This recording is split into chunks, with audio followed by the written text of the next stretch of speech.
Dios les bendiga, bienvenidos. Seguimos adelante con nuestra serie acerca del estudio de los propósitos que tiene un milagro. El de hoy va a ser el manifestar el poder de Jesús sobre la muerte.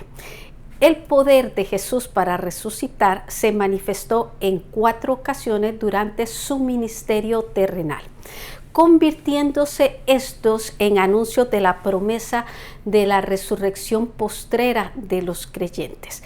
Para esto vamos a estar en la historia de Jairo, que significa el Señor ilumina. Este era un principal de la sinagoga que tenía una hija gravemente enferma, lo que hace que él decida ir a Jesús para que éste le hiciera un milagro. ¿Por qué? Porque él había guardado en su corazón lo que había oído y visto de Jesús. Punto 1. Dice, para recibir un milagro se debe de actuar con fe y humildad. Las crisis conducen a la fe y a la humildad también. Vamos a estar en Marcos capítulo 5 a partir del verso 21, donde vamos a ver que vino Jairo, vuelvo a repetir, uno de los principales de la sinagoga a la que asistía Jesús en Capernaum a su encuentro. Este líder judío probablemente había visto a Jesús en varias ocasiones y las manifestaciones de su poder en aquella sinagoga, como la liberación del endemoniado en Marcos capítulo 1 del verso 21 al 28 y también la sanidad del hombre que tenía su mano seca en Marcos 3, 16. Con seguridad podemos decir que estos milagros edificaron la fe de aquel importante varón, además de los mensajes que pudo haber oído de Jesús desde el púlpito en los días de reposo. Así que para nuestra reflexión es increíble ver cómo Dios prepara el corazón del ser humano para que sepa a quién acudir en tiempos de angustia. Como su nombre lo sugiere, Jairo fue iluminado por Dios para buscar al Maestro. Dice Jairo, luego que lo vio, que vio a Jesús, se postró a sus pies, no sobre sus pies, sino que se postró a sus pies, una condición de humildad, dejando así ver su fe, pero también su quebrantamiento. Se olvida de aquella multitud que lo estaba viendo, no le importa lo que aquellos pudieran opinar, sencillamente él necesitaba urgentemente de Jesús. Punto B. La fe, dice, se debe someter a la voluntad divina. Seguimos en Marcos 5, ahora en el verso 23. Este verso nos explica cómo él, en aquella posición postrado a sus pies, le rogaba y agrega mucho. Así que era con insistencia. Su hija estaba agonizando, estaba en las últimas.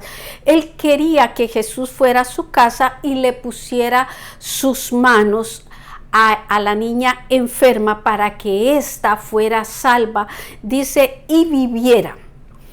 Esta expresión que acabo de darles, ¿verdad? Que fuera salva y reviviera, enfatiza 2 ideas complementarias. Vamos a ver la primera, que es la palabra sotei, que es salva. Esta se refiere a una restauración espiritual, mientras que seisi, que es la de revivir, señala el aspecto físico del milagro. Verso 24, nos dice que Jesús fue con él, pero le seguía una gran multitud.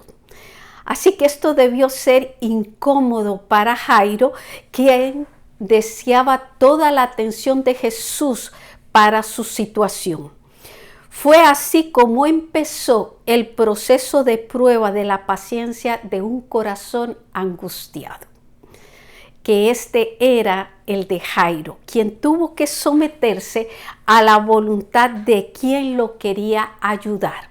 y agrego, lo quería ayudar de verdad. Nuestro primer texto va a estar en Santiago 1:4 y vamos a nuestro segundo punto, donde nos explica cómo para recibir un milagro debe de haber paciencia, pero también persistencia. Un Dios poderoso ante circunstancias negativas. Verso 35. Las tragedias y las dificultades juegan un papel importante en nuestro carácter y también en nuestra búsqueda de Dios. Vamos a imaginarnos a Jairo con toda aquella angustia y desesperación, tal vez haciendo gestos o manifestando su inquietud de alguna manera para no dejar que el caso de la mujer sanada de flujo de sangre siguiera retrasando a Jesús. Esto lo puede leer en Marcos 5:25, porque ellos iban camino a su casa y esta mujer se atraviesa y toca el borde de la vestidura de Jesús. Así que Jesús se detiene. Así que lo que estamos tratando es de ver lo que estaba pasando con Jairo al ver y ser testigo de este momento. En lo que Jesús está hablando con esta mujer, tal como Jairo lo estaba temiendo, mientras aún hablaban con la mujer, les llega un mensaje que nadie quiere oír. Su hija murió. Así que podemos volver a ver a Jairo donde su semblante se debe de haber decaído. Se refleja en su rostro el dolor y el desconsuelo de no haber podido evitarlo. Su esperanza se cae y es posible que le llegaran pensamientos negativos acerca de la intervención de Dios en su situación. A este grado puede llegar una persona cuando cree que ha perdido la posibilidad de resolver sus problemas más urgentes. Muchos recurren en momentos así a salidas inútiles, incluso hasta dañinas, como podría ser tomar una droga, tomar alcohol, inclusive suicidio psicológico y hasta físico.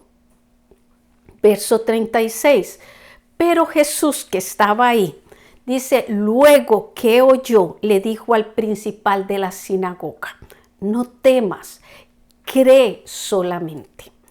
Estas palabras han sido de respaldo a miles de creyentes durante generaciones. Las palabras de Cristo se convierten en una torre de esperanza para aquel angustiado padre. Los 2 mandamientos que él recibe eran el único recurso que le quedaba. Uno era, no temas, porque quitar el temor es el primer paso hacia el proceso de la victoria. El miedo hunde a las personas en su miseria. Y el otro era que cree solamente. La Biblia dice que al que cree, todo le es posible. Así que podemos dar gracias a Dios porque las únicas cosas que pueden darnos el triunfo más grandes en nuestra vida están a nuestro alcance y dentro de nuestras posibilidades. El no temer y el de creer. Punto B. Dice, un Dios poderoso que llega en el momento oportuno. Verso 37. Podemos asegurar sin temor a equivocarnos que Jesús no ignoraba lo que estaba pasando en la casa de Jairo. Así que podemos decir que esa demora fue intencional. Tan pronto como Jesús recibe el mensaje de la muerte de la niña, el Señor empieza a tomar medidas propias para aquel momento tan delicado.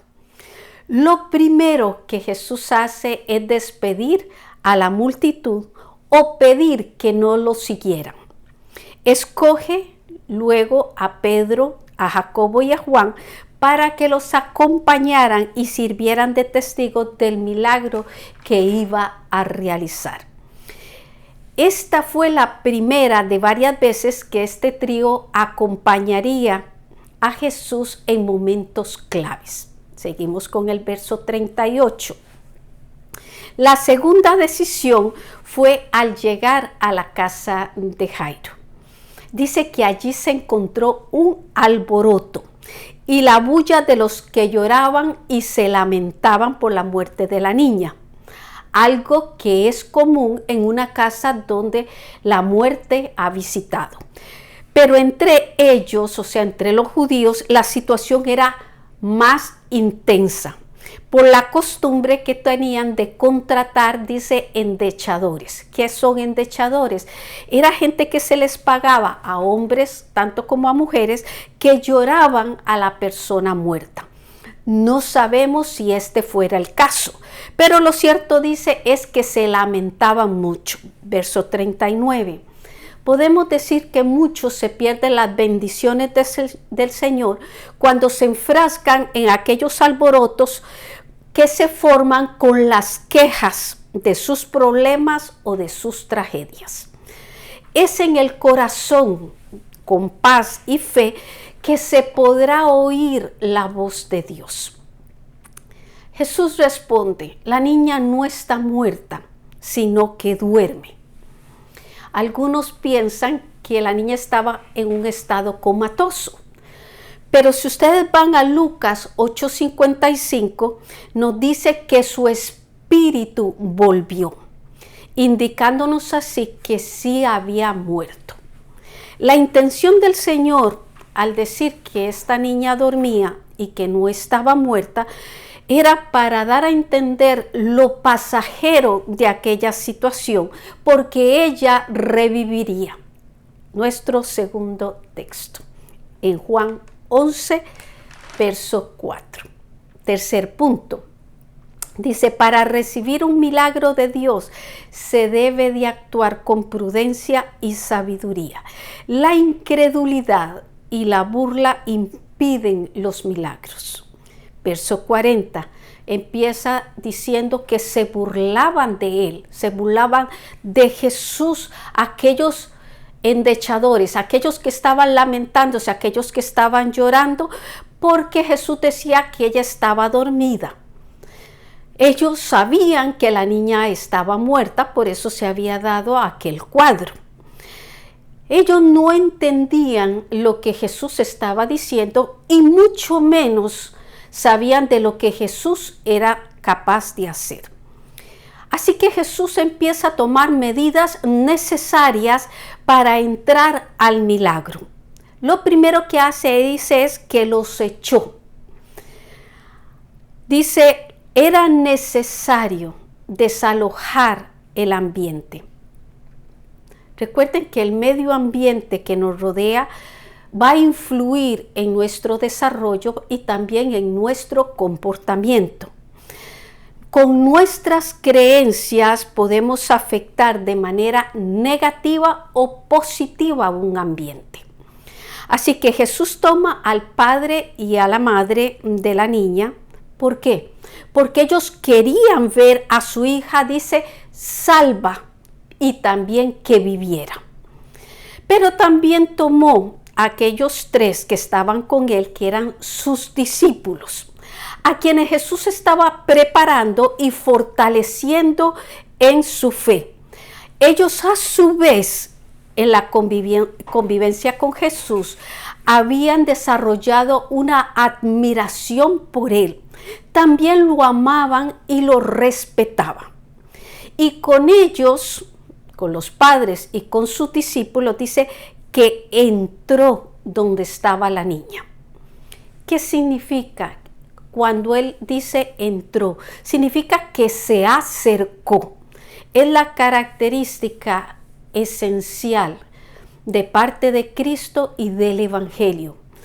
El Señor se acerca a nosotros. El Evangelio se hace para que llegue a toda criatura, no importa su condición. Así que se hace un momento de privacidad y de intimidad con quienes Jesús ministraría. Nosotros podemos destacar a raíz de estos puntos de enseñanza que nos van a servir en momentos determinados, porque no siempre se puede ministrar en público. Habrá momentos necesarios para la privacidad, especialmente cuando se tratan de problemas en familia. Punto B. Dice, el milagro tipifica la resurrección de vida de los creyentes. Verso 41. Dice que Jesús va y toma la mano de la niña, mostrando así una gran sensibilidad. Y le dice, Talita Cumi. Esta expresión los escritores de los evangelios la conservaron en arameo, que era el lenguaje que se hablaba en los hogares judíos de aquel entonces, que traducido es niña, levántate. En este evangelio de Marcos, él introduce la frase a ti te digo. El Señor le da a esta niña una orden como si hubiera estado viva y atenta a su voz. Así que podemos decir que aquella voz vivificante de Jesús y el contacto que él había hecho con su mano le imparten vida a aquel cuerpo muerto. Verso 42. Dice, la niña se levanta y agrega, y camina porque ya ella tenía 12 años.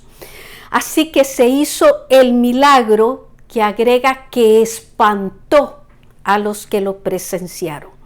Un hecho que no fue solamente local o histórico, sino que representa y tipifica la resurrección de todos los que serán levantados en la segunda venida de Cristo. Verso 43. Dice las dos recomendaciones que Jesús le hace en este verso. Va a revelar dos aspectos importantes de su ministerio. Uno, era que su éxito no dependía de los milagros físicos que él realizara, sino más bien que había un fundamento. ¿Cuál era ese fundamento? El propósito divino de la salvación. Por eso, y para evitar una explosión popular que pudiera estorbar los planes de expandir el evangelio, les mandó mucho. Dice que nadie lo supiera, porque si no todo el mundo iba a querer un milagro. 2.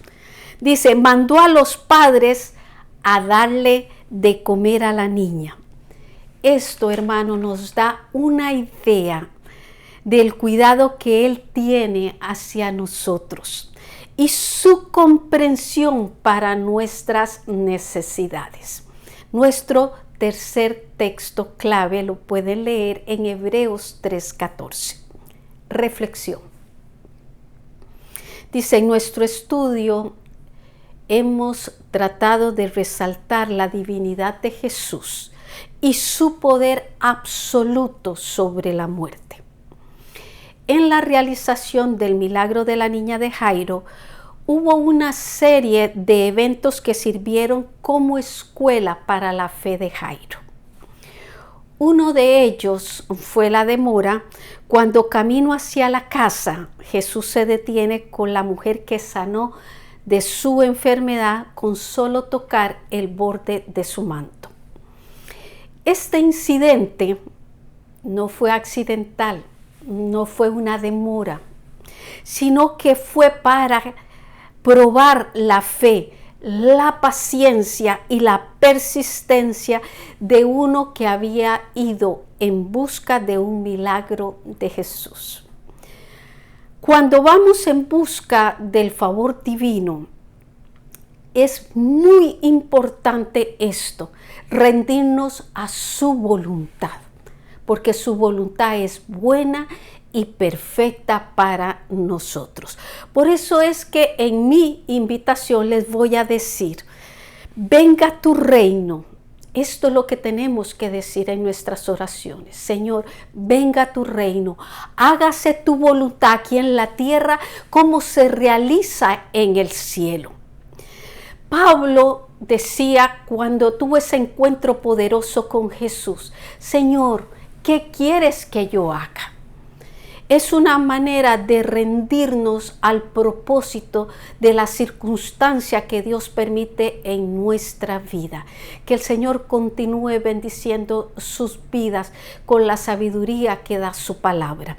Nuestra próxima semana vamos a ver la respuesta divina a una fe que persevera.